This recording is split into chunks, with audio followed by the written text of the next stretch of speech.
Assalamualaikum warahmatullahi wabarakatuh, ibu-ibu. Waalaikumsalam warahmatullahi wabarakatuh.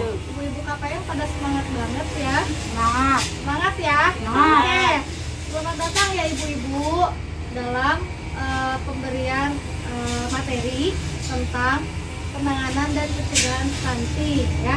Oke, jadi materi sekarang itu kita akan mempelajari bagaimana mempraktikkan cara cuci tangan pakai sabun yang benar ya.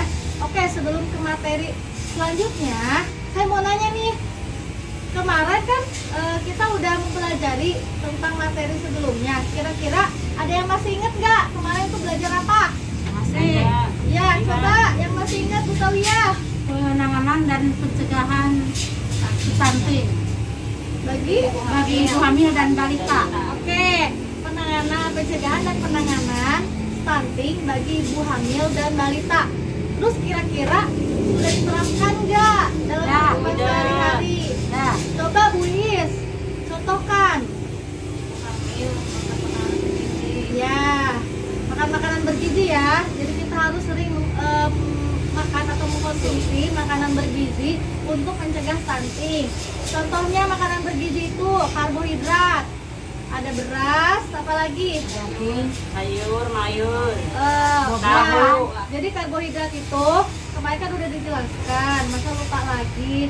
Karbohidrat itu beras, singkong, kalau nggak ada singkong bisa diganti dengan sagu dan lain-lain. Kalau protein, daging. Nah itu daging, terus ikan termasuk protein hewani. Kalau protein nabati itu contohnya telur, susu, kacang-kacangan. Terus kalau vitamin dan mineral itu contohnya buah-buahan dan sayur-sayuran. Oke. Di sini kita akan mempelajari tentang 3 hal ya Bu ya. Yang pertama, pentingnya mencuci tangan pakai sabun. Yang kedua, cara mencuci tangan pakai sabun dan mengetahui praktik baik mencuci tangan pakai sabun ya. Ibu-ibu kan taunya cuci tangan itu pakai air aja ya. Terus biasanya kan tidak di air mengalir ya. Nah biasanya cuma pakai gayung. Nah padahal itu kan harus pakai air mengalir. Terus biasanya ibu-ibu nggak pakai sabun ya, cuma pakai air aja. Nah itu harusnya pakai sabun ibu ya. Kenapa coba harus pakai sabun? nah kuman-kuman bisa mati kalau pakai sabun. Nah, karena itu untuk mencegah kuman atau bakteri. Jadi kalau cuma pakai air aja, nah ini tuh kuman masih nempel, ya Bu ya. Jadi kalau pakai sabun, insya Allah kumannya mati, ya. Jadi kan nanti kalau udah kita pakai sabun, tangan kita udah bersih, bisa langsung makan, ya. Oke Bu. Nah di sini ibu-ibu harus tahu ya, kalau mencuci tangan pakai sabun dengan benar itu merupakan salah satu mencegah stunting yang disebabkan karena diare dan penyakit menular lainnya. Jadi ibu udah tahu mungkin ya kenapa anak saya kok diare. Nah mungkin itu harus dilihat. Oh ternyata mungkin nggak pernah cuci tangan ya kan, karena tangannya kotor langsung makan, akhirnya bakteri atau kuman masuk ke dalam perut. Nah seperti itu ya Bu ya. Oke, coba saya tanya, di sini ibu-ibu KPM, PKH rutin nggak cuci tangan? Rutin. Rutin. Kapan biasanya ibu-ibu mencuci tangan? Sebelum makan, Belum makan. Terus berwudu juga cuci tangan kan. oke, berwudu, apalagi? Mau tidur cuci tangan juga. Tidur. Terus apalagi? Habis keluar rumah ya. Apalagi sekarang lagi kondisi pandemi ya, banyak virus-virus corona. Jadi ingat selalu ya protokol kesehatan 3M. Yang pertama mencuci tangan, menjaga jarak, dan memakai masker. Nah ibu-ibu sekarang udah pakai masker ya.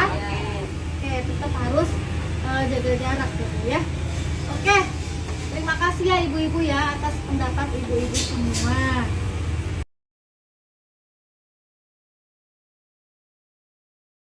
Oke, udah ya. Coba kita bedakan ya tangan yang dicuci pakai sabun sama tangan yang tidak dicuci pakai sabun setelah dicelupkan air lada. Coba, Bu Caci tadi pakai sabun nggak? enggak, Coba, sekarang reaksinya gimana tangannya? panas pun tangannya, Oh, panas ya, panasan.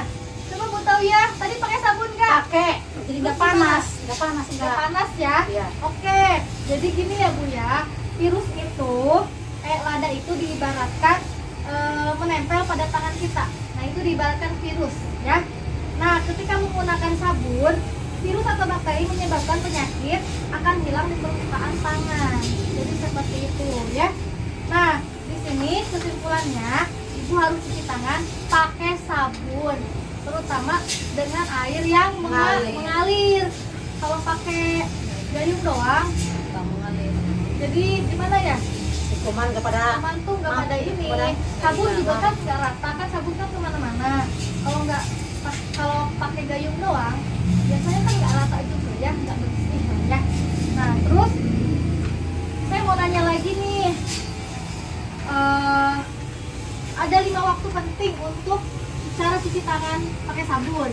Kira-kira 5 waktu yang penting itu waktunya kapan aja? sebelum makan, Ya, terus sesudah pulang dari luar, atau dari pergian, oke. mau tidur. Oke, sekarang saya jelasin ya.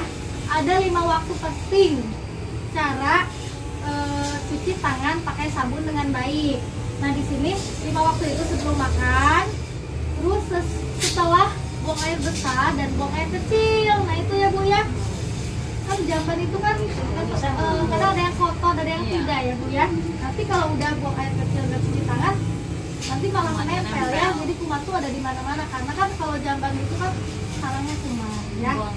Nah terus sebelum menyentuh makanan, jadi kalau mau makan cuci tangan dulu pakai sabun. Sebelum menyusui Bu ya, karena kan ya kalau tangan kita kotor otomatis nanti virus yang ada di tangan kita nempel ya. Kemudian setelah beraktivitas di sini, misalkan setelah bepergian, ibu ke pasar, pulang ke rumah cuci tangan ya. Terus sebelum mengolah makanan, ya Bu ya. Apalagi setelah ibu mendapatkan bantuan sosial sembako, ya kan. Nah itu sebelum dimasak atau diolah, cuci terlebih dahulu. Oke? Ya Ibu, saya juga mau nanya ya. Coba bagaimana biasanya ibu mencuci tangan? Ibu biasanya cuci tangan pakai apa sih? Air keran, Pakai air keran yang mengalir. ya, Ya. Kalau ibu pakai gayung Bu, pakai gayung. Terus kalau ibu pakai baskom. pakai baskom. Kobok-kobok. Oh iya, biasanya ada yang pakai baskom. Oke, terus kira-kira berapa lama cuci tangannya tuh? 20 detik, 20 detik ya. Kalau itu berapa? 10 detik. 5 detik cepet amat, bukannya langsung dikobok ya. Oke. Nah, Ibu, jadi kan nanti saya ajarkan cara cuci tangan yang baik ya Bu ya. Cara cuci tangan yang baik itu ada 6 langkah. Nah, itu pun bisa dipraktekkan dalam waktu sekitar 20 detik sampai 40 detik saja Bu ya. Oke Ibu-ibu ya, di sini ada alat untuk mencuci tangan. Nah Ibu kan biasanya tadi saya tanya, Bu cuci tangannya pakai apa? Pakai air keran. Terus ada yang bilang pakai baskom. Ada yang bilang pakai gayung ya. Nah di sini saya udah menyediakan alatnya ya Bu ya, di gentong. Jadi Ibu tuh bisa memanfaatkan benda-benda yang bekas. Nah ini kan galon bekas. Nah kalau di rumah ada ember cat bekas, itu bisa dimanfaatkan. Jadi yang barang-barang bekas juga nggak apa-apa Bu, nggak usah beli lah ya. Ini juga ada alat, ini saya bikin sendiri ya. Ini dari galon bekas. Terus ininya dibolongin, dikasih keran ya. Oke Bu, air yang digunakan untuk mencuci tangan itu air yang tidak berbau, tidak berwarna ya, seperti ini kan airnya benar-benar dari sumur ya. Jadi airnya harus air yang jernih. Oke, tahu ya udah dibasahin sama sabun Ya. Oke, coba digosok-gosok perlahan ya dengan lembut.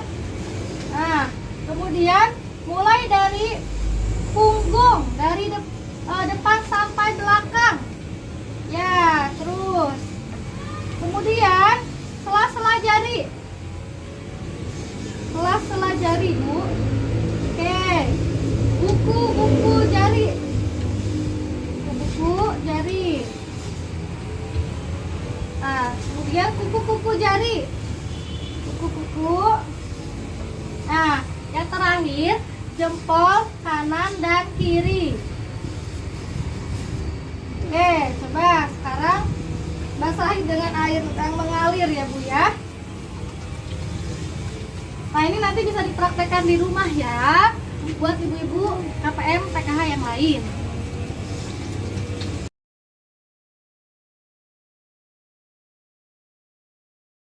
Enam langkah untuk cuci tangan, mulai dari depan sampai ke belakang.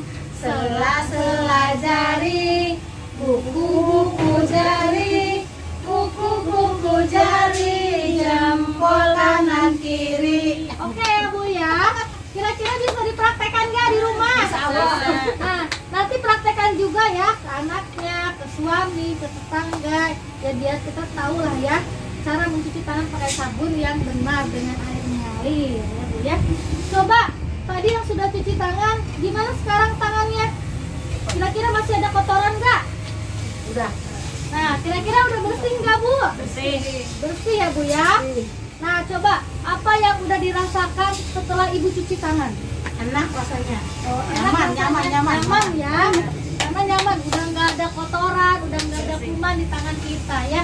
Jadi kalau mau makan, tinggal makan aja ya, karena udah cuci tangan ya. Oke, jadi di sini kesimpulannya,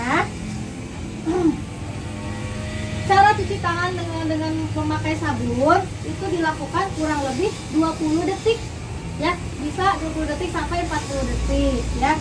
Kemudian gunakan sabun cair atau sabun batangan tapi wadahnya dengan yang tertutup ya Bu ya. Ada lagi, gunakan air mengalir, tidak berbau dan tidak berwarna, jadi airnya harus jernih ya Bu ya. Ibu-ibu udah paham ya? Saya menyampaikan materi cara mencuci tangan pakai sabun dengan air mengalir ya.